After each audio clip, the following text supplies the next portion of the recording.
Chapter 16. The relentless Irish sun had long since dipped below the horizon, leaving Thelma in a world of deepening twilight. The beach, which had seemed endless in the daylight, now stretched before her like a vast shadowy wasteland. Each step was a battle against exhaustion, her feet sinking into the cool, damp sand with a finality that mirrored her fading hope. The rhythmic crash of waves against the shore, once soothing, now served as a haunting reminder of her isolation. Salt-laden air clung to her skin, and the wind, picking up as night fell, whipped her red hair across her face. Thelma's muscles ached with every movement, her body protesting the grueling journey she'd undertaken. Darkness encroached, but she pressed on, driven by a desperate determination, even as doubt gnawed at the edges of her resolve. Thelma's eyes, stinging from the relentless salt spray, scanned the imposing cliffs looming to her right. The jagged rocks stretched skyward, their shadows growing longer as twilight approached. Somewhere up there, hidden among the craggy outcrops and dense vegetation, lay salvation. A treacherous path back to civilization, back to Warren's comforting embrace, back to the familiar routines of the life she'd known before this harrowing nightmare began. But as the last vestiges of daylight faded, painting the sky in muted hues of purple and orange, so too did her chances of finding that elusive path. The encroaching darkness seemed to mock her efforts, transforming the once promising cliffs into an impenetrable wall of despair. "Come on, Thelma," she muttered, her voice barely audible above the rhythmic crash of waves. "Think. There has to be a way up there." But thinking had become a luxury her exhausted mind could scarcely afford. Hours of fruitless searching had taken their toll, leaving her with nothing but an aching body and a spirit on the verge of breaking. Her limbs felt leaden, each step a monumental effort that threatened to topple her fragile balance. The relentless pounding of the waves seemed to echo the throbbing in her temples, a constant reminder of her increasingly desperate situation. As darkness settled around her like a suffocating blanket, Thelma found herself battling not just the physical challenges of her predicament, but the creeping tendrils of despair that threatened to extinguish the last flickering embers of hope within her breast. A gnarled piece of driftwood, bleached bone-white by countless days of sun and salt, caught her weary eye in the rapidly fading light. In a sudden moment of pure, unbridled frustration, Thelma lashed out with all her remaining strength, her foot connecting solidly with the weathered wood and sending it skittering wildly across the coarse sand. The hollow, mournful sound it made as it bounced along the desolate beach echoed her own profound emptiness, a stark reminder of her isolation and despair. "Stupid, useless thing," she spat, glaring at the offending piece of wood as if it were responsible for her predicament. With a heavy sigh that seemed to come from the very depths of her being, Thelma turned.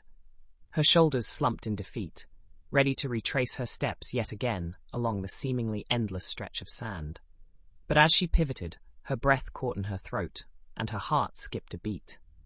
Where moments ago there had been nothing but empty beach, a solitary figure now stood, tall and imposing against the darkening sky. The man, dressed in attire that seemed oddly out of place for the desolate shoreline, regarded her with an expression of mild curiosity, his head tilted slightly to one side, as if she were some peculiar specimen he'd stumbled upon.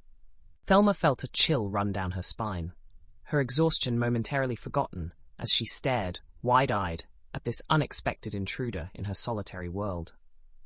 He was older, perhaps in his late 50s or early 60s, with silver hair that caught the last remnants of twilight, shimmering like spun moonlight. His face bore the distinguished lines of age, etched with the wisdom of years lived fully. But it was his attire that truly gave Thelma pause, her eyes widening in disbelief. The man wore a finely tailored suit of charcoal grey, its fabric speaking of wealth and refinement. A crisp white shirt peeked out from beneath a perfectly fitted waistcoat, adorned with an intricate pattern of silver threads.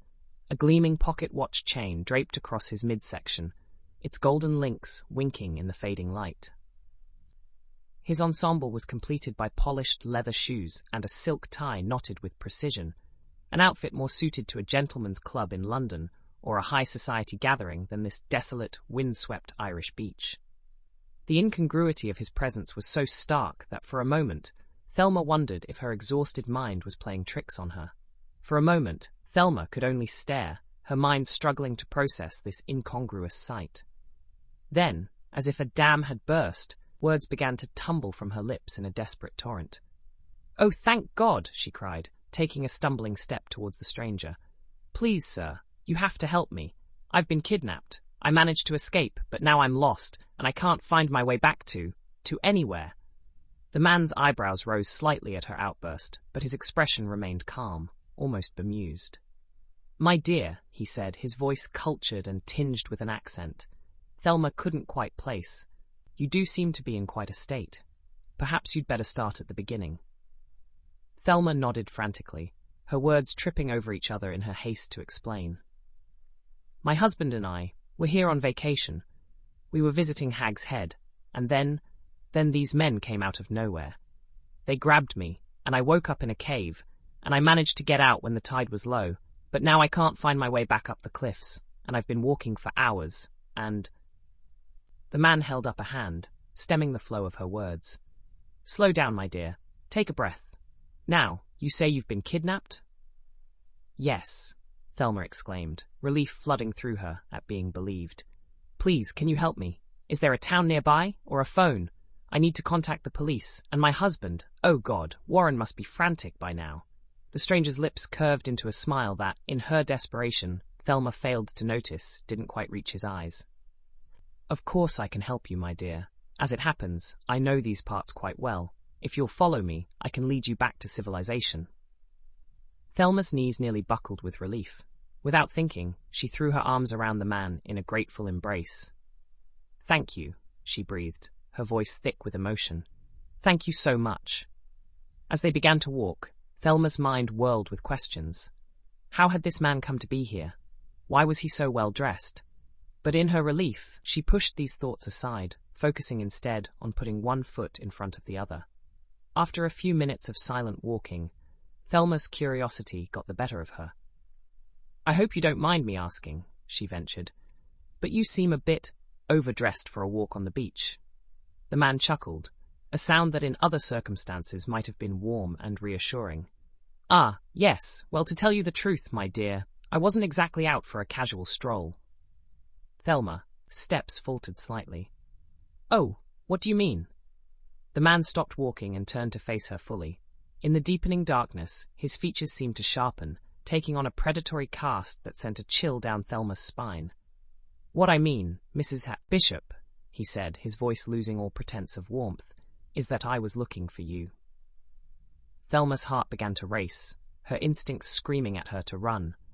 But her legs seemed rooted to the spot, paralyzed by a growing sense of dread. I don't understand," she stammered. "How do you know my name? Who are you?" The man's smile widened, revealing teeth that gleamed in the moonlight. "Allow me to introduce myself properly. My name is Luther Deegan, and you, my dear Thelma, may know me better as your captor." The world started to whirl. Thelma stumbled backward, her mind reeling as it tried to process this horrifying revelation. "No," she whispered, shaking her head in desperate denial. "No, it can't be. You're lying." Deegan's hand shot out, gripping her arm with surprising strength. "I assure you, Mrs. Bishop, I am not in the habit of lying. Now, shall we dispense with the theatrics? You've led us on quite a merry chase, but I'm afraid playtime is over." Thelma's survival instincts finally kicked in. With a strength born of sheer desperation, she wrenched her arm free and bolted, her feet kicking up sand as she ran blindly along the beach. But Deegan was faster, his long strides easily overtaking her. He seized her around the waist, lifting her off her feet as she kicked and screamed. "Let me go!" Thelma shrieked, her voice raw with terror. "Help! Somebody help me!" Deegan's grip tightened painfully. Now, Mrs. Bishop," he chided, as if speaking to a misbehaving child. "There's no one to hear you out here. Save your breath, you'll need it." As they rounded a rocky outcropping, Thelma's heart sank even further. There, waiting with smug expressions, stood the men who had originally kidnapped her. The head henchman, the one she had spit on during her initial capture, stepped forward with a leer. Well, he drawled, his eyes raking over Thelma's dishevelled form. "Look what the cat dragged in." Deegan thrust Thelma towards the henchman. Take her, he ordered curtly. And this time, make sure she's secured properly. No more escapes. The henchman's meaty hand closed around Thelma's upper arm, his grip bruising in its intensity. With pleasure, boss, he growled, yanking Thelma towards a cave opening she hadn't noticed before. As they approached, Thelma realized with growing horror that this cave was higher up the cliffside than the one she had escaped from earlier. There would be no convenient high tide to aid her this time. Inside the cave, lit by the glow of hurricane lanterns, stood a large metal cage. Without ceremony, the henchman shoved Thelma inside, the door clanging shut with a finality that made her flinch. Thelma grasped the bars, shaking them with all her might. "You can't do this," she cried, her voice echoing off the damp cave walls. "Let me out! Please!"